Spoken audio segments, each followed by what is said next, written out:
Okay. Hi, Erin. I'm so excited to chat today.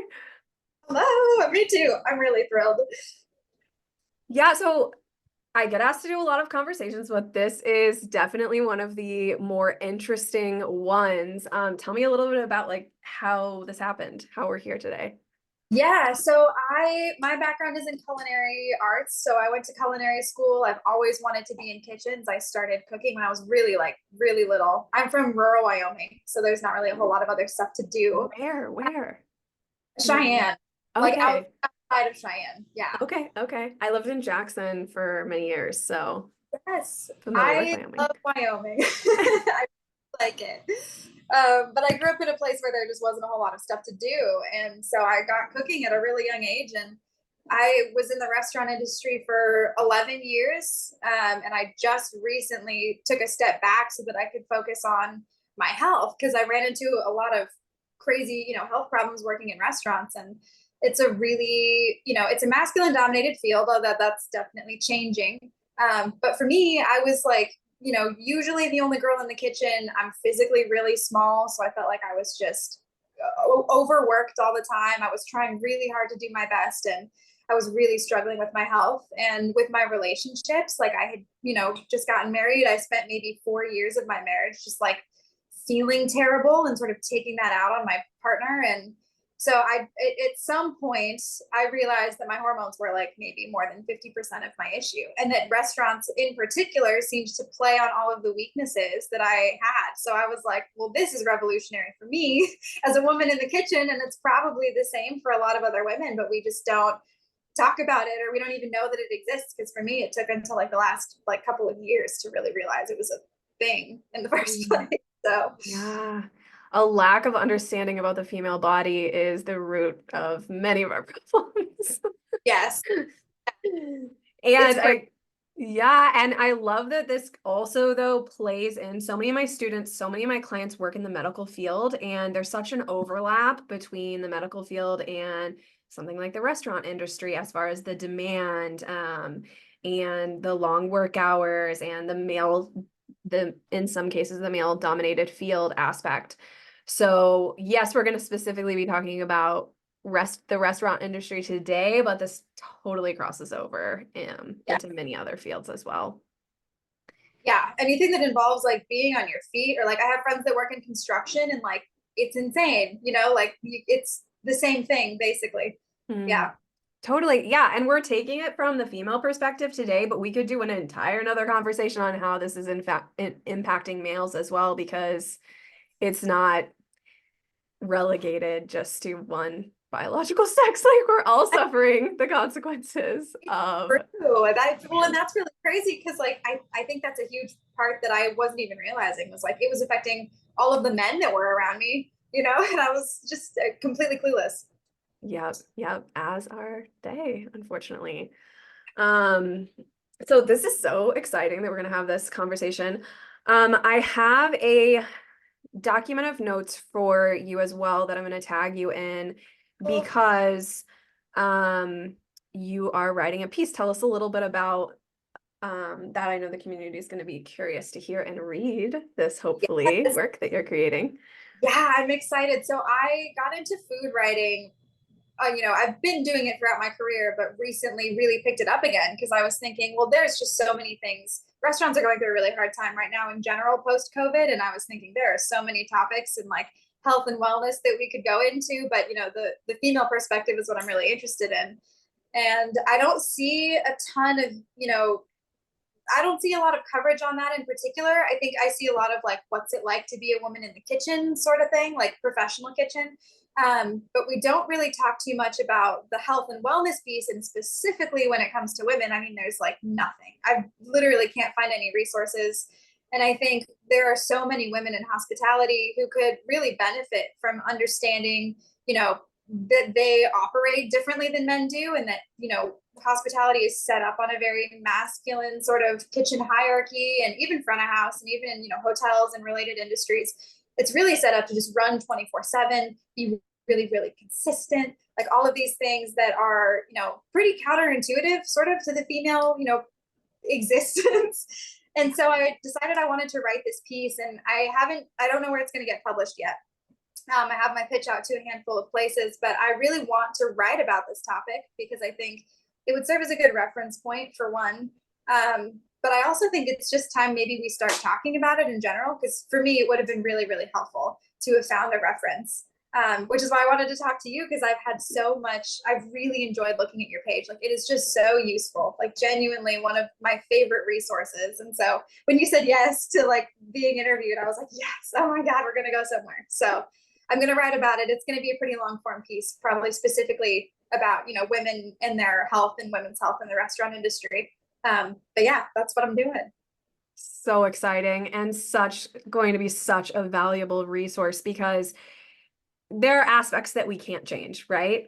People need hospitality 24/7. People need to eat. Like, those aren't going anywhere, but there's so much that we can do to better align the demands of those types of industries and that type of work with how our bodies operate. I mean, we're not helpless here. We can change it. And actually, as we're going to cover in this conversation, the really inspiring aspect of it, talking about leadership and you know, excelling in a male dominated industry, like, there needs to be a paradigm shift, because we actually, through learning about our bodies and through leveraging and supporting those differences, we can excel in ways that are incomprehensible to us if we don't have that education yet.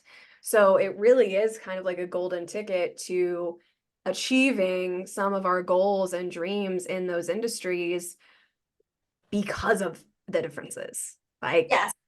when a Yes. lot of the times it feels like, oh, I'm being held back by my body, it's like, whoa, whoa, whoa, you're missing education here, because there's a totally different way to look at this. And that is not the truth, right? It can be the truth if you believe it and you don't know any better, but like, it's not.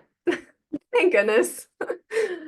Oh. No, like that sort of like looking towards the future, I think is what I'm most interested in, because I have worked with some amazing women in restaurants, you know, and I've always wondered in the back of my mind, like, what would it look like if we were leading in a way where it just looked different. Like, what do women-led kitchens have differently than men? And I'm talking specifically back of house because that's my background, but this applies to all parts of the industry.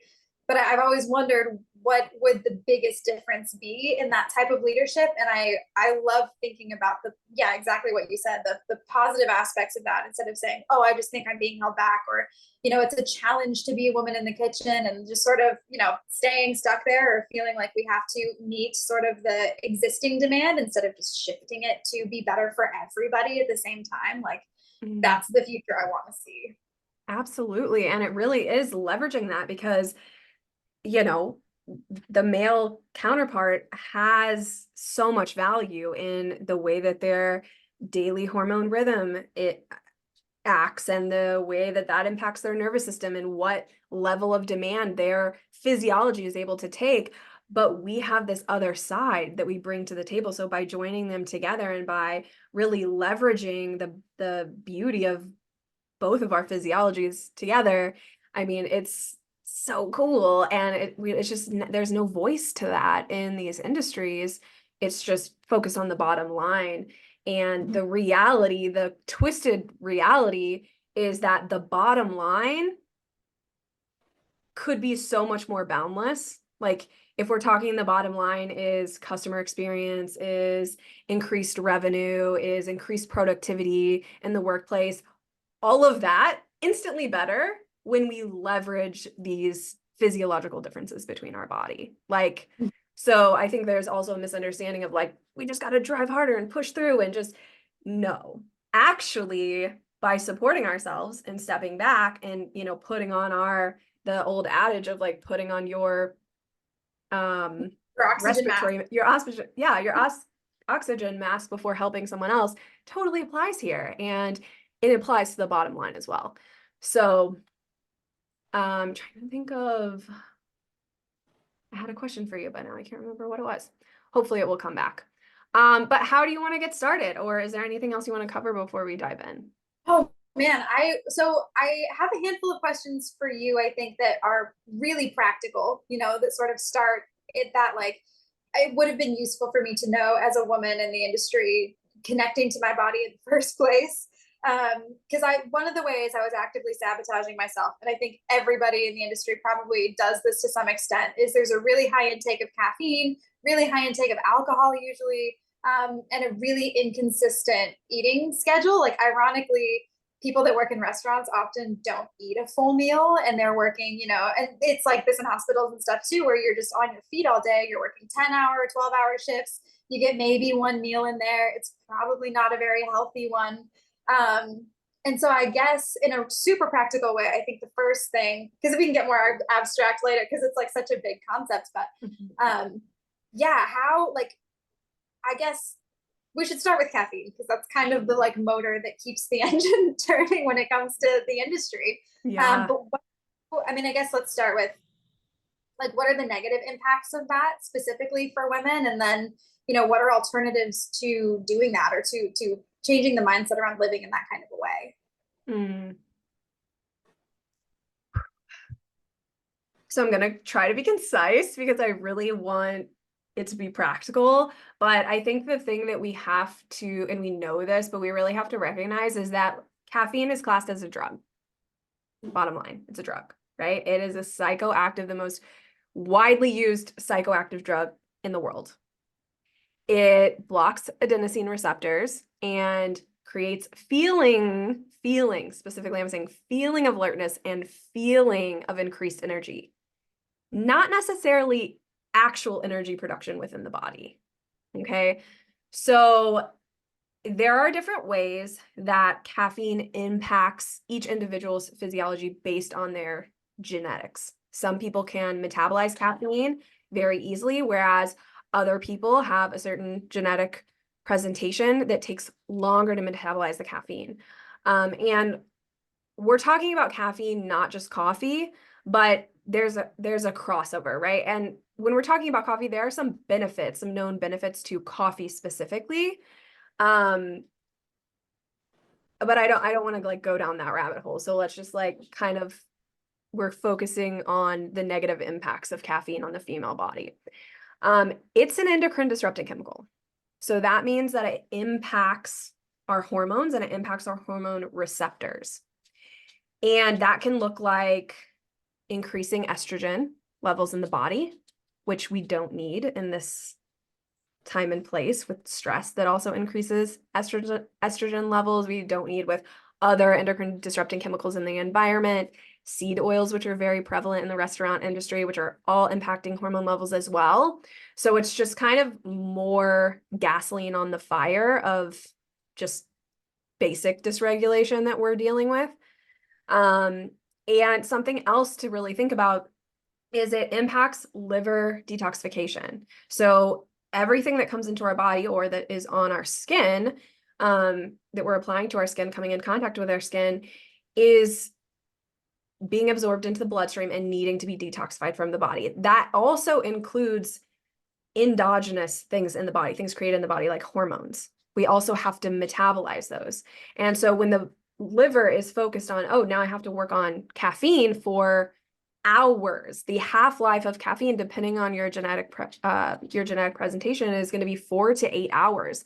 So if you're working a late dinner shift and you're drinking caffeine at 6 p.m., 8 hours later, half of that caffeine is in your system. So I want to be really clear here because I think we go straight for like caffeine is the problem or coffee is the problem. And it's like much more nuanced and complicated than that. Caffeine is a precursor to behavior change, right? And the caffeine is an aspect of the problem, but like the behavior change that comes from it, the suppression of your appetite, which leads to blood sugar dysregulation, the fact that the liver now has to detoxify that. I mean, it's not just like caffeine's the problem. It's like caffeine is starting a cascade of other situations that are negatively impacting the body. Like if you're not sleeping, your hormones are going to be dysregulated. And if you're not sleeping because of caffeine on top of it, it's just, you're really just piling on the stress. At the end of the day, it's stress. We really boil it down. It is stress and inflammation. Caffeine also leads to inflammation through promoting excess cortisol, through dysregulating blood sugar balance. And so I think that's like the simplest way we can leave it with that. We can really get into the physiology, which I would love to do, but we're not going to do that. But I will say it also impacts your body's ability to absorb essential minerals and other vital nutrients for hormone production. So I don't want to leave that part of the physiology out, because that's another part of that cascade of like, hey, if you can't absorb magnesium, if you're not absorbing iron because of the caffeine, you're not getting B vitamins, it's going to impact actually not just the detoxification and metabolism of those hormones, but the production of hormones. So it's a very complex caffeine. It's like, I'm just drinking some Red Bull. Whoa, dude, this is a really complex conversation when we're getting into the physiology of it. And yeah, and the male body can handle stressors just better. They're not on a infradian rhythm. They're simply on a circadian rhythm where we're operating on two biological rhythms, and that makes them able to cope with this more. Do I think it's still a major factor in the mental health of men and even like sperm quality and motility that's on a massive decline? Definitely, right? For the same kind of complex reasons. But yeah, it decreases serotonin levels. I mean, it's crazy. And it really goes through this pathway of a cascade if we're looking at it from like, okay, we have the caffeine, then our blood sugar is dysregulated, then our adrenals are taxed, then our pituitary is taxed, then our thyroid is taxed, then our sex hormone production is impacted.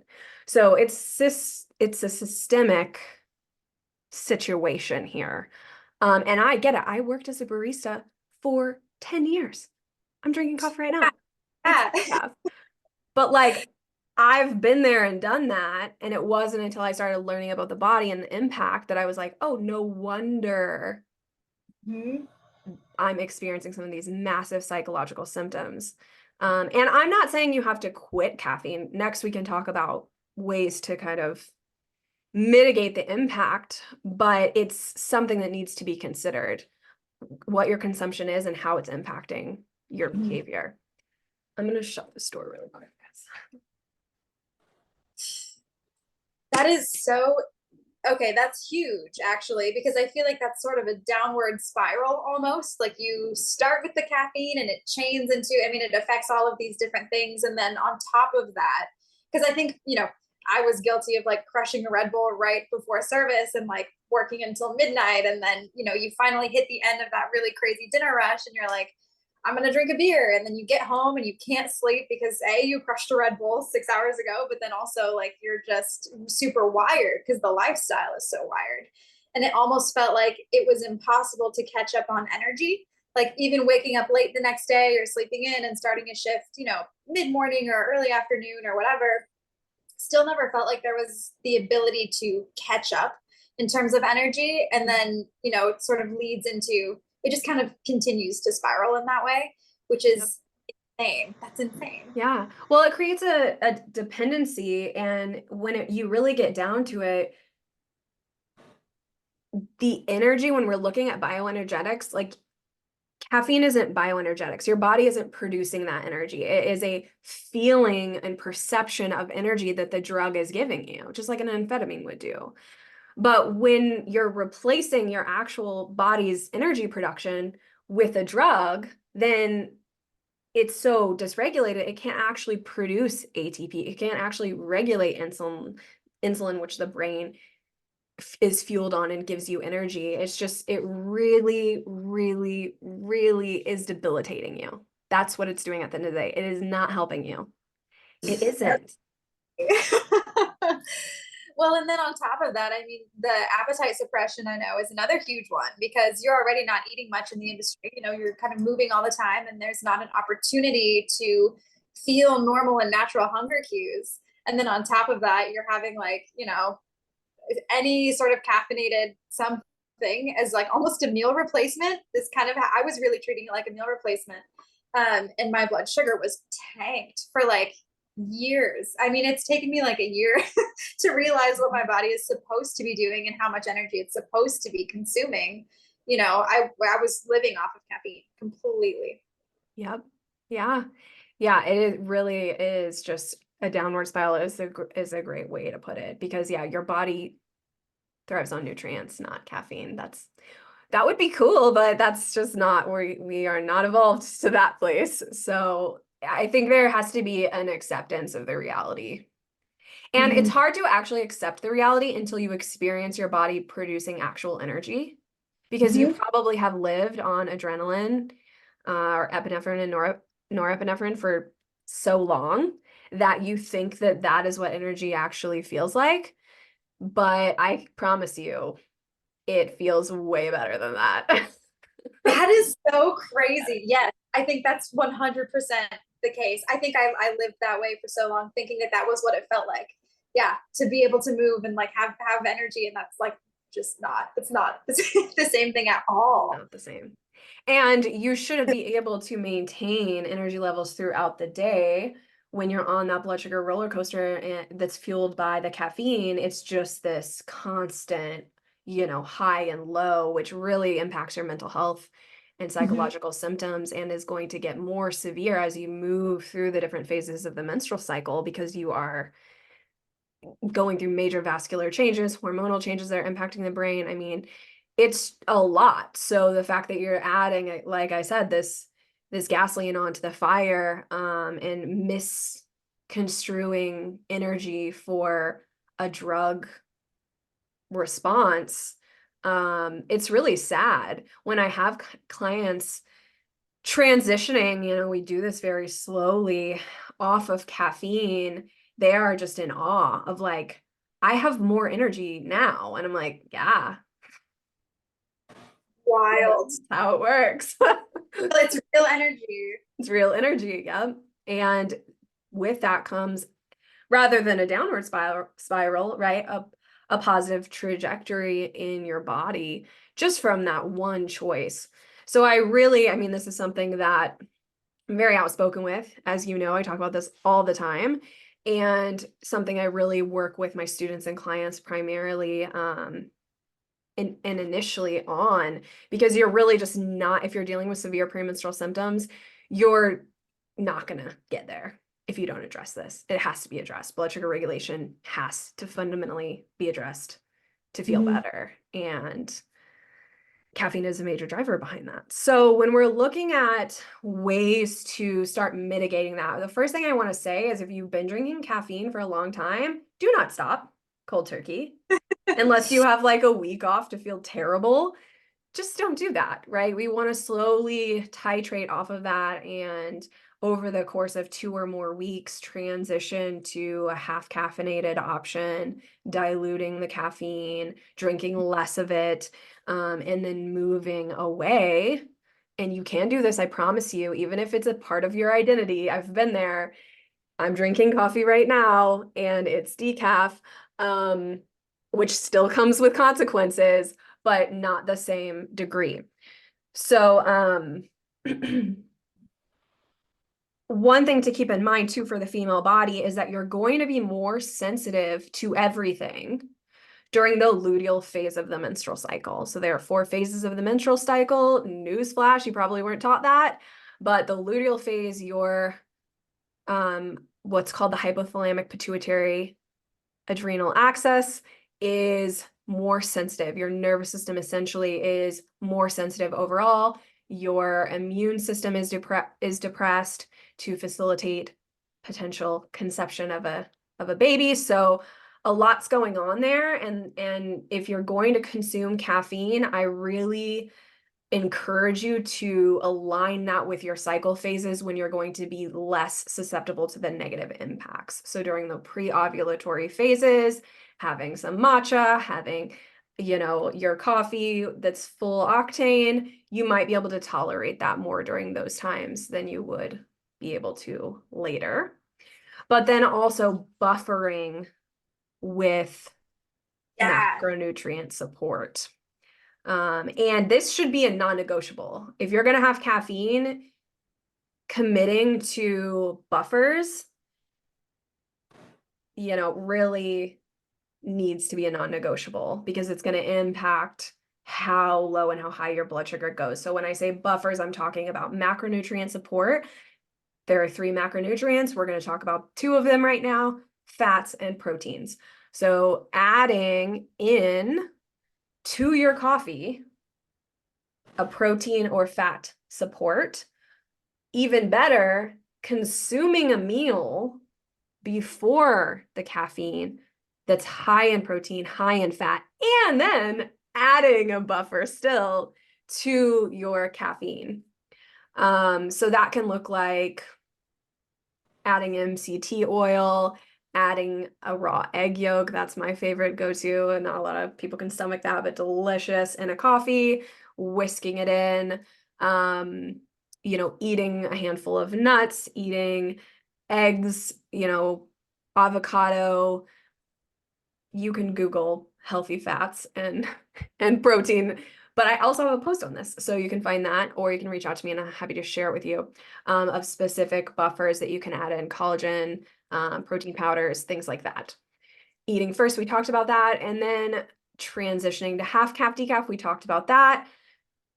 Aligning consumption with your cycle, we talked about that. And then the next thing I want to talk about is staying hydrated. And when people think of hydration, they're like, oh, I'm just going to drink more water. No, hydration is about minerals and electrolytes and the water quality and the water quantity that you drink. But in this context, it all needs to be considered because those minerals are massively supportive and important cofactors for enzyme production in your body, and hormones are made from enzymes, and your body functions off of hydration. We're primarily made up of water. It impacts our blood viscosity, it impacts our cellular metabolism, it impacts our detox pathways. So staying hydrated and the recommended amount of water, which is kind of arbitrary and is going to be bio-individual based on things like your elevation, how active you are, how much you're sweating, your age, whether or not you're breastfeeding, pregnant. A lot of factors are going to impact this, but consuming around 72 ounces of water per day with added electrolytes and minerals, and also looking at your water quality, like, are you drinking tap water? Are you drinking well water? How can you filter that to be safer and more hydrating? So the hydration can be another really big aspect to support any caffeine consumption for various reasons, some of which I mentioned. Oh, how is that? How amazing. Erin? That's huge. That's so huge. I'm so interested in the idea of buffers, especially because I think that's a really workable way to like still add something to your day or your shift. I think especially if you're transitioning off of caffeine, like, or you're trying to at least cut down. I think because I've reached a point where like I knew intuitively that like 2 Red Bulls a day, both consumed in the afternoon, was probably not good for my health. I was like, this doesn't feel right. And didn't even bother to look into it. But I think gradually transitioning into something that has those buffers included, or coffee with something at the beginning of service, or like even a like a protein creamer, like the collagen creamers and things like that, like that's huge because that makes it feel way more doable than just being like, oh, this isn't healthy, I need to stop, like that just isn't going to happen for most. Yeah, no, and please keep your rituals too. A lot, we all like to have our beverages, and they're, you need a replacement. So finding a replacement that is healthier, that isn't going to be as deleterious, is definitely the move, right? Because we want you to have any, and especially in a 12-hour high intensity shift, like you need like a lifeline. Yeah, you're looking for like the thing that's going to keep you going. Yeah, and I promise you, electrolytes, like powerhouse nutrients, like adding an electrolyte beverage into your day, especially if you can mix that with collagen, or even colostrum. Like you can stir in some of these really powerhouse nutrient powders that you can bring with you very quick. You can shake up in a bottle, you can chug down, like that are actual energy, Well, not feeling. I feel like that's a really big ideal is like the replacement being something that's going to give you energy instead of, because I mean, obviously love the idea of changing up the way that caffeine is consumed, but to also offer, you know, something that's going to give you energy instead of just make you feel like you have more energy is massive. And I know that like, you know, one of the big ways that we would like bond, right? Like during family meal or before service, you know, somebody from front of house would like run out and they'd bring back a bunch of espressos and we'd all like drink espresso together, you know, right before service or Red Bulls or whatever it was. And I think switching that up, even like, you know, being the person that brings in a bunch of Gatorades would be, sounds small, but a really huge difference in, you know, how people feel like on a daily basis. Like those are like, that's so simple, but would make a gigantic difference. Yep. Yep. Yeah, absolutely. And remembering like the electrolytes, like, yes, those are those massive important cofactors for many metabolic functions, but protein and fat, that's how we get energy.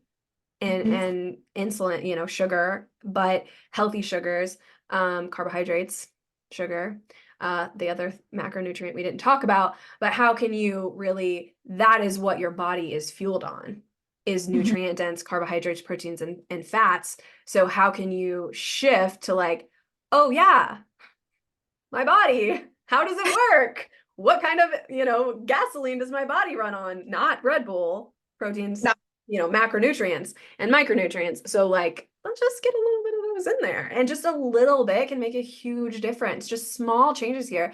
Like you might hear us and say, oh, I gotta cut out caffeine and now I gotta do all these things and I gotta add buffers and I gotta have my water bottle. Like, whoa, just pick one thing and it can make a difference. It doesn't have to be this complicated. You have to do it perfectly at a certain time at this, you know, milligram dosage. Like, no, just like shift toward these things that we're talking about slowly, and you will very quickly notice a difference because your body is fueled on these things. Like it responds positively to, you know, quality nutrients. That's how biology and physiology work. So like The science. Well, and it's great too, because that's something that, you know, I'm just imagining practically, you know, how I would implement that, you know, in a restaurant if I were going to show up to work every day, because I am the person who likes to bring snacks or like, you know, bring something to family meal that's going to be great. And that is positive, not just for women, like that's for everybody, you know, like physiology. So, yep, really, absolutely.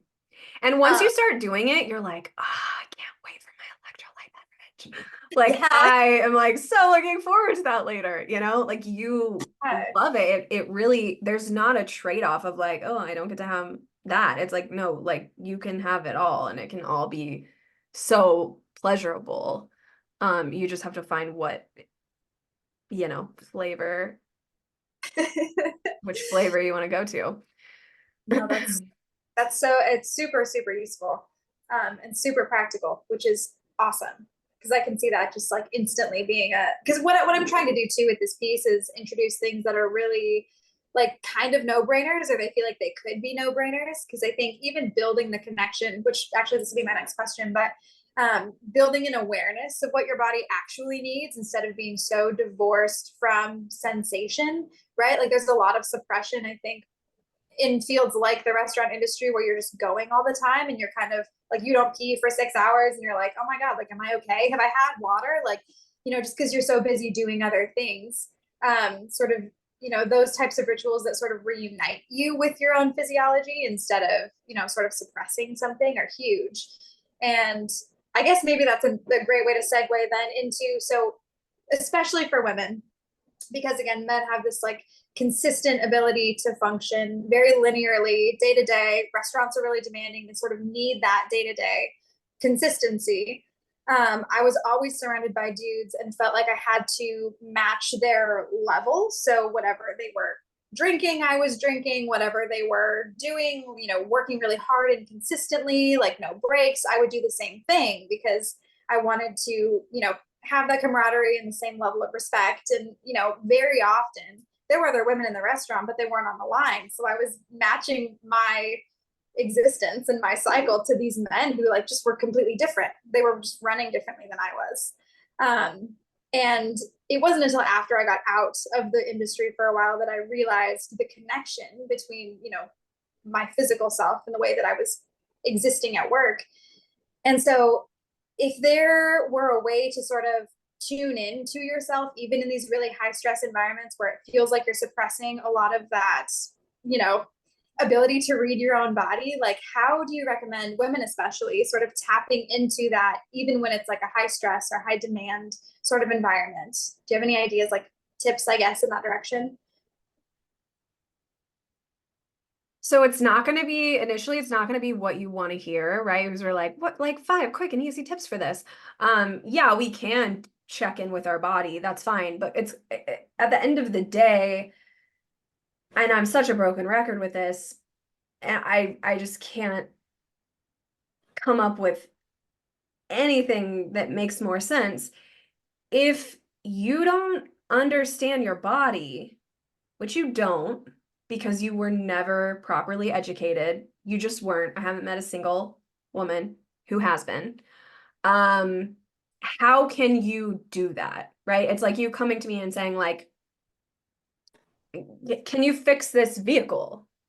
How can you make this quick and easy tips to make this like this vehicle like operate better? It's like, well, I'm not a mechanic.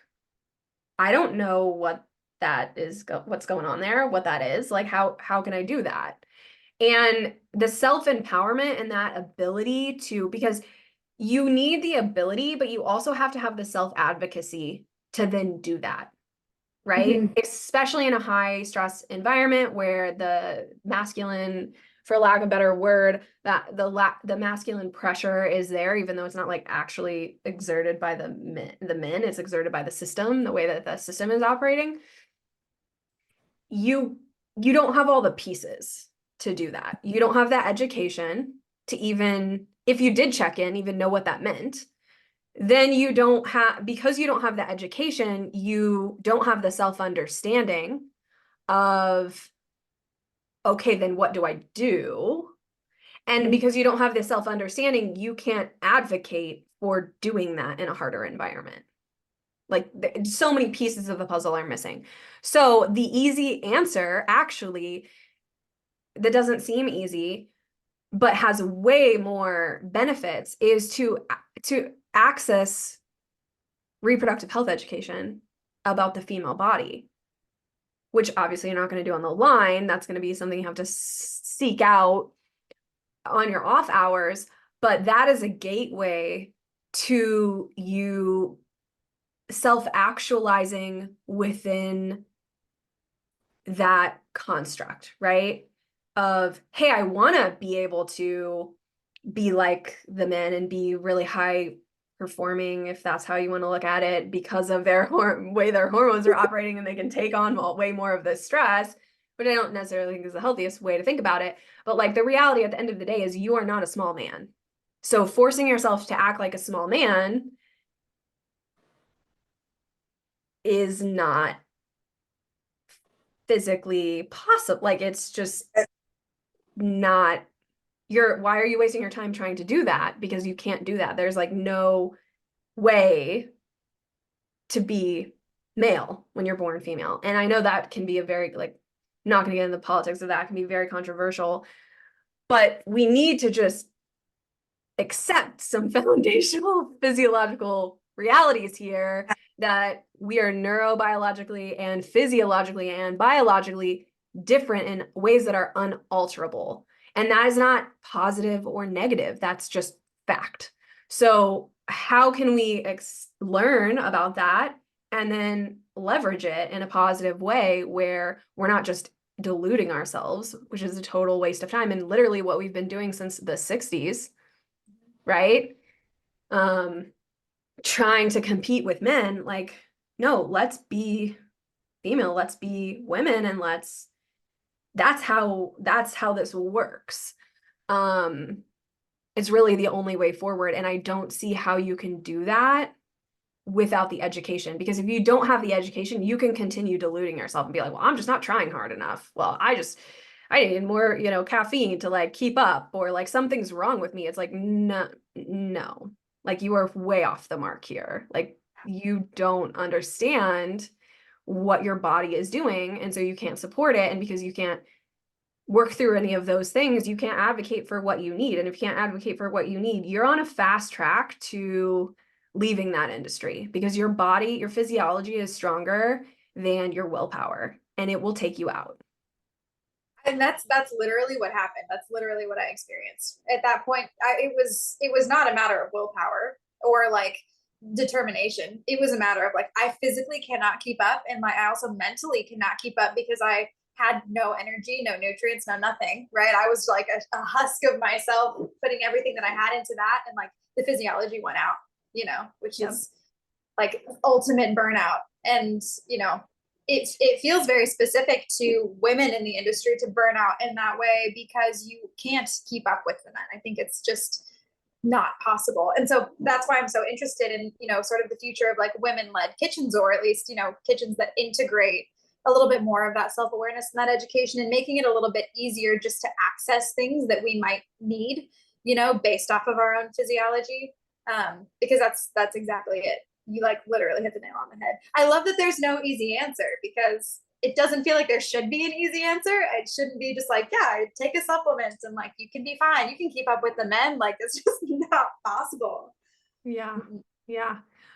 Well, and really, we don't need to keep up for them with the men. We need to bring to the table what we have to offer and let them do what they're good at and work together collaboratively.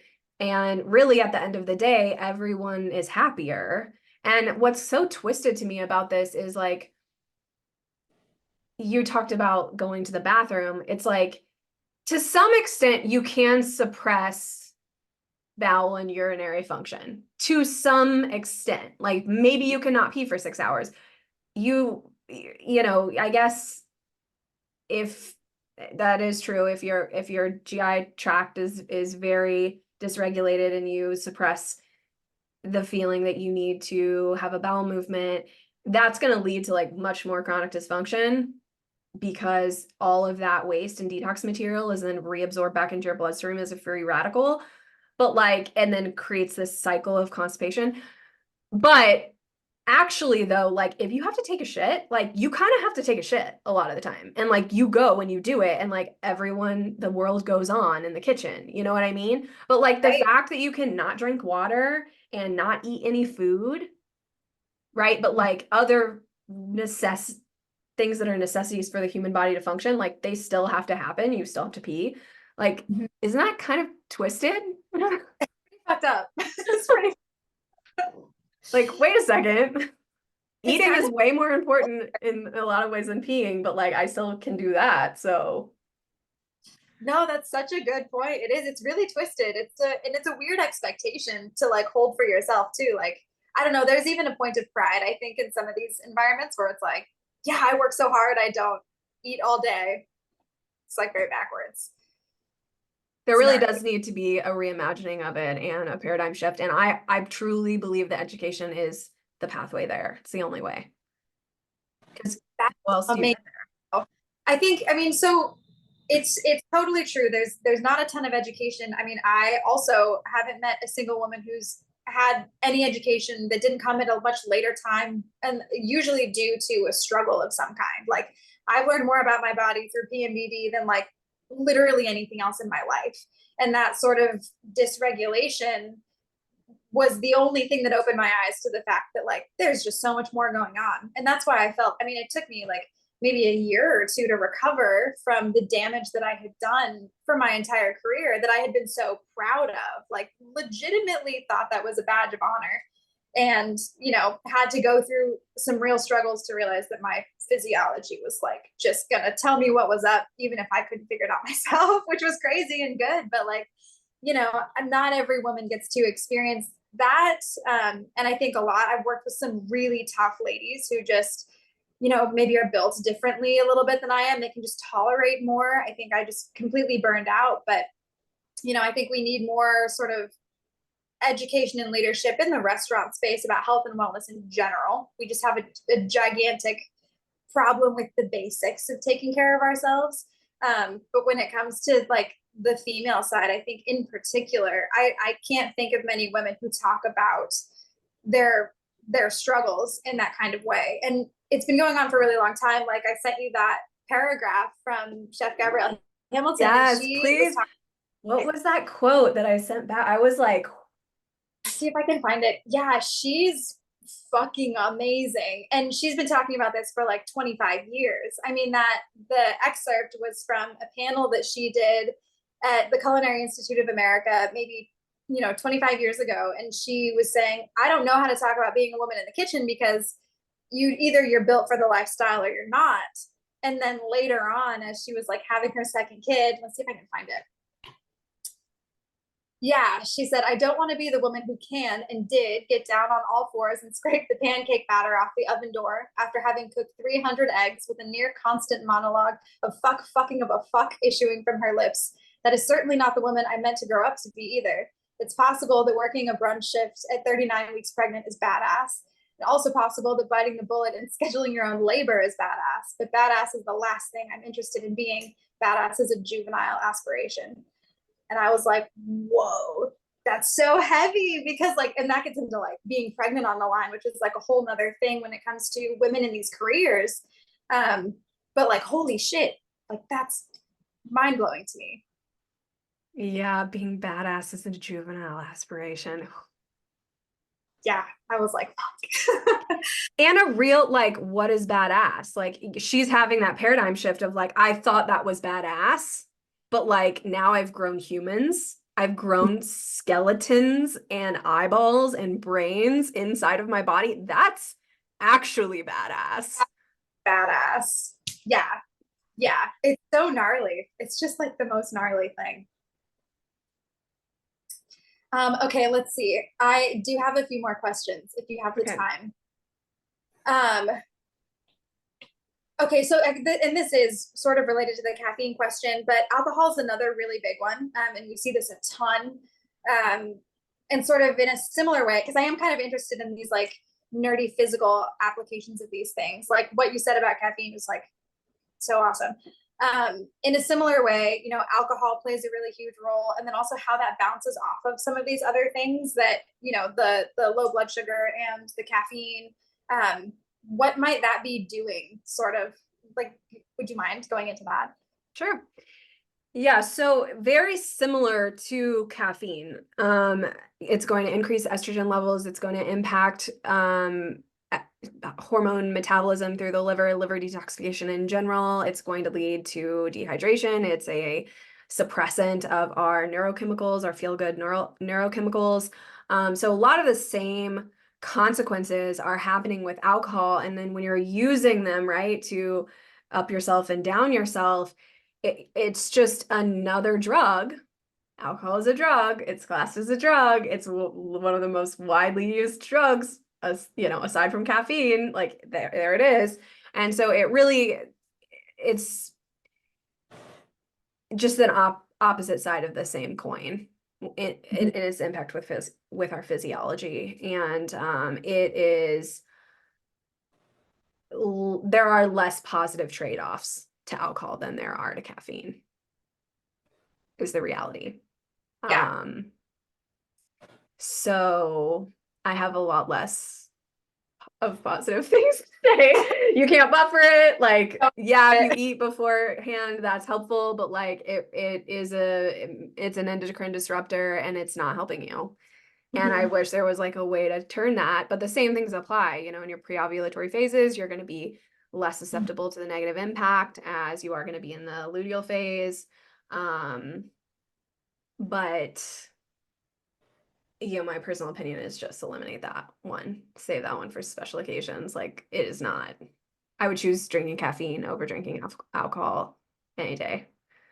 Yeah. That's, I mean, I feel like there's not really a workaround to that. It's so interesting, the cultural component of, there's a lot of trauma bonding that happens in restaurants. Like you go through a rough shift, you're physically exhausted, and like, that is often the thing that gets looked forward to at the end of the day. Or it's even worse if you're a bartender, because you're working those like vampire shifts. You're totally overnight. You're just, it's the same situation, maybe a little bit more dramatic in terms of you just consume more alcohol. But I feel like there's not really a workaround for that. And that's probably a good thing. I feel like in general, just not worth it. Yeah. Well, the social pressure with alcohol is a lot more present than with caffeine. So it comes with more emotional attachment, and it's a tougher one to quit, I think, especially if there's any dependence there. But I mean, a lot of times what I see more commonly than people working on buffers and like navigating this is they leave that industry, or they leave that aspect of that industry, because at a point, like, if you can't have really strong boundaries around it and be okay with that and hold those, like, it just cuts you down. It just becomes a stressor on top of a stressor on top of a stressor, and it's like at a point people are like, this is just not worth it. We're not generally talking about like high paying jobs with, great benefits and things like that. So like people will just leave those positions when it becomes, like you experienced, physiologically impossible to continue. Mhm. And that will happen. It's just a matter of how long you can use adrenaline, noradrenaline, to get you through that. Like it's really the same kind of conversation with caffeine, but Mhm. a little more complex. Yeah. Yeah. Well, no, that's great. I mean, that's more or less, I think, there's not really much more of a takeaway, I think, when it comes to alcohol, but it is part of that spiral, right? It's sort of like a caffeine time turns into alcohol time, turns into a maybe you sleep, maybe you don't, and then you get up and the cycle perpetuates. Hmm. Yeah, just trying to remove, like, I really like healing through subtraction. We are always in the opposite of like, what supplement can I take? What medication can I take? What thing do I need to add to my routine? It's like, whoa. Oftentimes it's way more advantageous to heal through subtraction and look at, what am I doing that is making this harder for me right now? And what of that, not everything, but like, is there anything that I can remove? And really, it's just a stressor, right? Like all of these are stressors. So looking at it through that lens of like, anything that I can remove at all is going to be a better step towards healing than adding a supplement or taking a medication. Because again, those at a point are just more stressors. If you're, ad hocing that with, oh, I just read on Reddit that this is supplement's going to help me, like, not safe to do that. Medication comes with major trade-offs, can be way more of a stressor, right? Like, than actually going to the why is this so bad? Like, we're always looking for what can I do instead of asking, why am I feeling this way? Mm-hmm. So we're not really getting a through line to the answer that's most effective. We're just, well, I tried that and it didn't work. It's like, you are so in the wrong room right now. Like, Like not oh, even the right line of thought. no, no, no. But I don't want to go, I can tangent, Erin. So keep me on Oh no, track here. honestly, no, I'm really enjoying the tangents because they're so relevant. I feel like there's so many directions that you can go with all of this that are just like, we just don't talk about it. And it's hard to find people even to talk about it with, because I've been really lucky finding this online community of people like yourself who are really like clued in and they really want to help and really want to educate. But like, even in my own circle of women and women in the industry, like, we don't, it's like never even once discussed, just it's always like, oh, I have really bad cramps, and then, well, here, take like 6 Advil and like with your Red Bull and you'll be fine, and like that's almost a badge of honor, or at least for me for a long time it was. I mean, that's the same sort of thing where it's like, we'll only talk about our periods if we are experiencing really uncomfortable symptoms, which of course we are, because we're treating our bodies terribly and expecting them to just keep going. I mean, I I can see so clearly now what it was like working the line while being luteal and just having these insane, like, terrible feelings. I mean, and taking that home too, because even outside of the industry, like, my husband was having a miserable time. Like, he was not getting the best of me, he was getting the worst of me, because not only was I working this really intense job and like not understanding myself, but I was trying to recover at home, thinking that what I needed was, I don't know, to sleep for 12 hours, or, to do things that I felt like I was trying to gather for myself because I just could not self-regulate. And that made it really, really difficult on him. And so, you know, even relationships that you have outside of the industry, they really suffer.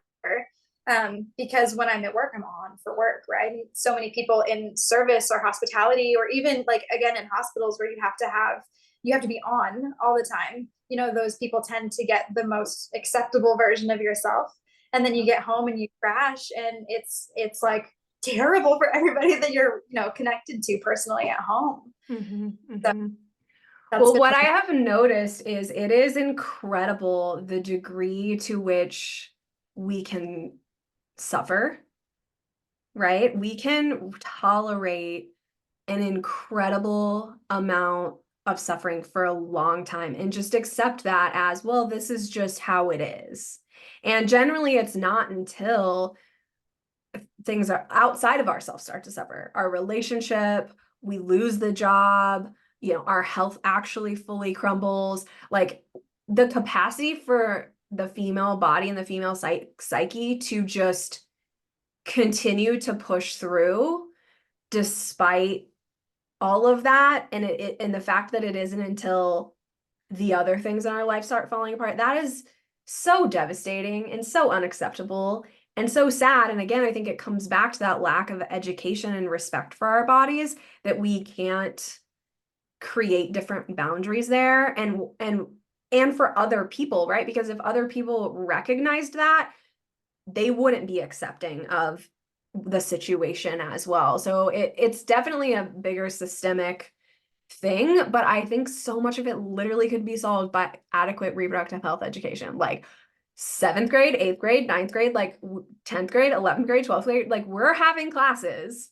on these topics. And if everyone can get clued in, it's there, the information is there. This isn't like it's not a hard to mystery. access. Yeah, it's not a mystery, but that lack of education is really holding people back. And yes, we're talking about it in the restaurant industry, but like the pervasiveness within our relationships, like people are losing custody of their children. People are being incarcerated for behaviors that they're acting out because of this like deep body system dysregulation leading to mental health symptoms, leading to behaviors.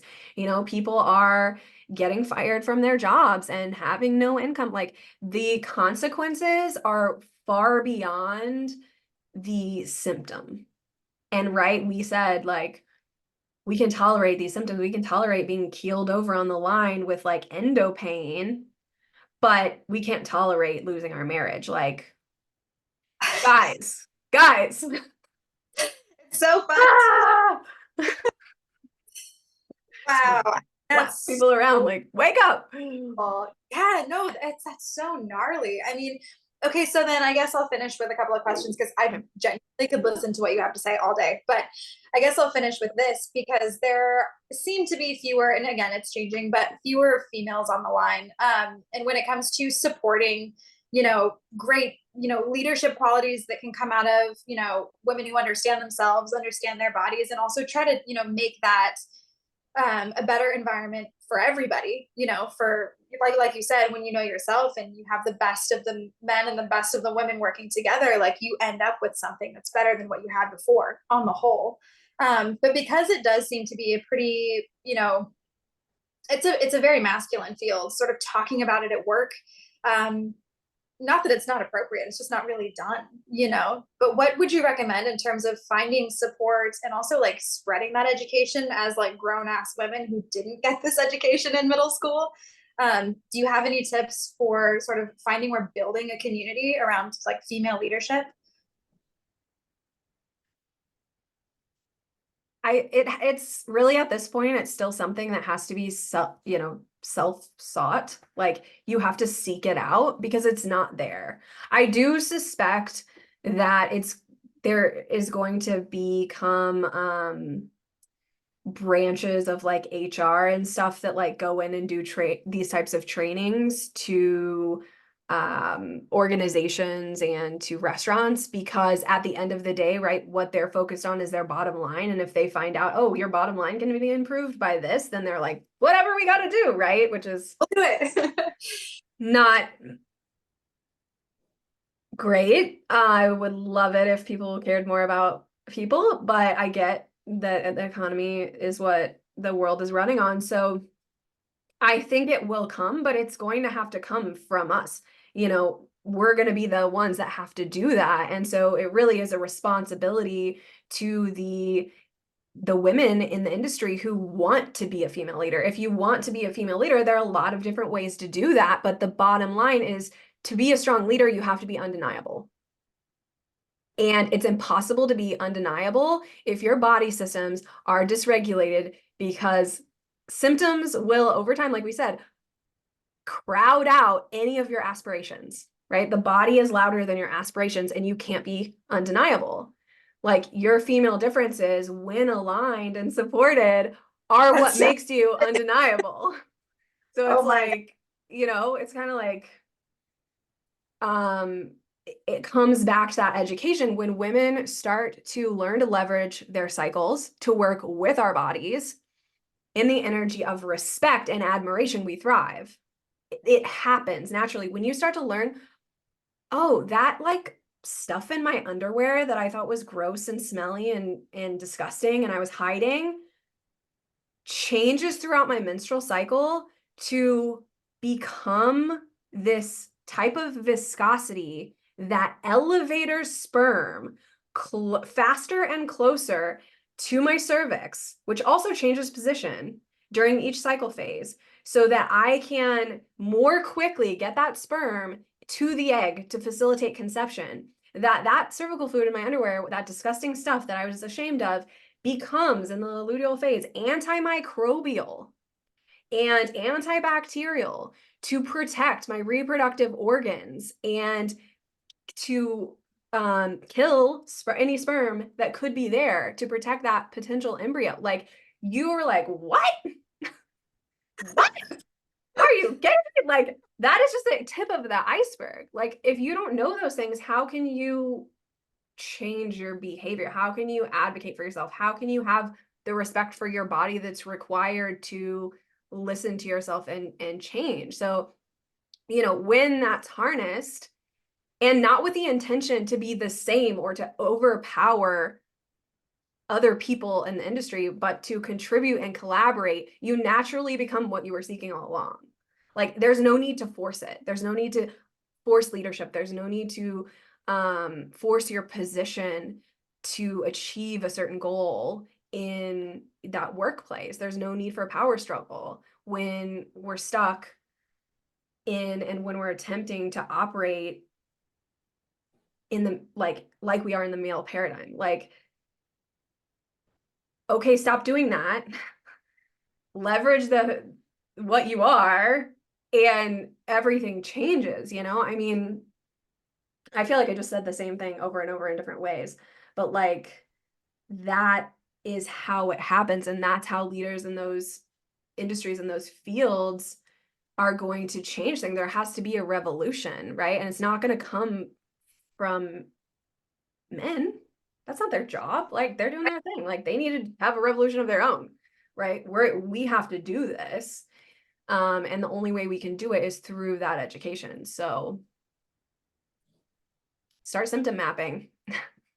Yeah, Like, start at the beginning. But that's, dude, that is so good. Like, you have no idea. That's some crazy shit to say. Like, I think that's completely true. And it ties into, there is no easy answer. The answer is know yourself, right? Understand what your, like, leverage what you can leverage, what you do have. Like, that is a bit of a longer haul. It's not even a bigger ask. It's just something that we don't do normally. It's just not super normalized. But like, oh my God, that's so good. it's the only way. I mean, like, you're not going to be a man. You're not going to be male. And the truth, like I said in the beginning, is like, there's so much more power. Like, guys, no, like, stop trying. Like, you're like totally illogically trying to do something that's impossible, when like the thing that you have is the most incredible. Like, every single human being that exists throughout the evolution of our species came from a female. Like, your body is the most badass like cellular thing in existence. Like it is so incredible. And we're just like, but I don't want to do that. I want to be like that. And it's like, no, no, no, no, no, no, no, no, no, no, you don't. Like you are Stop. throwing away like all of your power by doing that. And it's crazy. Like when you really get into it, you're like, what was I doing for Yeah. 2 decades? Like, that's sad, you Yeah. know? But never. I mean, I feel like to even catch up, you know, at a later time in your life and realize the power of what that is absolutely massive. I know for me, it's been like literally game changing, like in every way. So, Well, and I think a lot of women are like, I don't want to have children. That doesn't matter. Your body is still so incredible. Like you have this life force, this ability that half of the population doesn't have, and that comes with trade-offs. But the trade-offs like are, when you really get into it, like more impressive in a lot of ways of what the female body can do than the male. It's not a competition, but like, you know, it's crazy what our bodies can do. And if we can respect it and we can leverage it, you become undeniable. So whatever you amazing. want to do, your choice. That is so, no, that's so great. That's so, so huge. And I think, I mean, you just given me so much to work with in terms of where to take this piece, because I think it's not a competition, you know, and I think in my industry, I see a lot of women just trying to be as good as the men, right? Like, it's just like really common. We want to have as much of, as much recognition, as many accolades as the dudes. And it's not that type of competition. And it feels like a really long game towards trying to achieve something that we're just not really meant to achieve. Like we can work together and create something really interesting and really undeniable. If we step out of the idea that we have to hit the bar that the men have already set in the industry. And like, I mean, gosh, you gave me like a freaking gold mine with where to go with this. So thank you so much. Seriously, this is like, I could probably talk to you for like 4 hours. It's like so good. I'm gonna book a. Yes, I love it. Well, it's been so fun. Thank you for creating the space for this conversation. It was so fun to like think through these ideas and in a deeper context and in that specific way, right, through the industry. And it really helpful for me moving forward too, because so many of my clients, like I said, are working in these industries and are, part of our coaching is to figure out ways to make this work for them. So it was really valuable to me as well. It's been so fun. And I will email you this document. I'll tag you on this Google Doc so you can read through this and use whatever you That can. would be. And yeah, I mean, if I have like follow-up questions, I'll probably shoot you an email. I'm such a fan of what you're already putting out there. I think it's huge. It's been really helpful for me and also women that I've talked to that are like, I don't know what you're talking about. Where do I start? Like I'm usually you're the first person I point them to because it's such good stuff. So thank you so much. It's amazing. Thank you for saying that. It means a lot. Okay, well, we'll be in touch. Okay, Talk to you soon. perfect. Thank you so much. I'll Thanks, talk to you Anne. later. Bye. Bye.